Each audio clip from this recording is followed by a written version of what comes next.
এটি খুব গভীর এবং দার্শনিক প্রশ্ন, যা উপনিষদ, বেদান্ত, বিভিন্ন আধ্যাত্মিক মতবাদে ব্যাখ্যা করা হয়েছে। দুটি সম্ভাবনা আছে। এক, চেতনা কি ব্রহ্মের প্রকাশ? এই দৃষ্টিভঙ্গি অনুযায়ী ব্রহ্ম নিজে নিরাকার, অবয়ব ও অচিন্তনীয়, কিন্তু ব্রহ্ম যখন প্রকাশিত হয় তখন তা চেতনার রূপে উপলব্ধ হয়। অর্থাৎ চেতনা হল ব্রহ্মের এক রূপ, যা জীব ও সৃষ্টির মধ্যে প্রবাহিত হয়।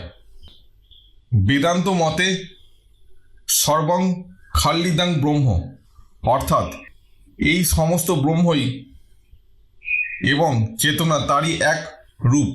উদাহরণ, রোদ থাকলে আলো থাকে, কিন্তু আলো সূর্যের থেকে পৃথক নয়। তেমনি চেতনা ব্রহ্মের প্রকাশ হলেও তা ব্রহ্ম থেকে পৃথক নয়। 2, ব্রহ্মই চেতনা। অদ্বৈত বেদান্ত মতে চেতনা ও ব্রহ্ম আলাদা কিছু নয়।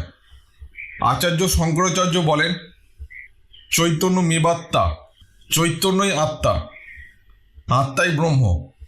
অর্থাৎ ব্রহ্ম স্বয়ং চেতনা এবং এটি কোনো প্রকাশ নয়, বরং স্বয়ং পরম সত্য।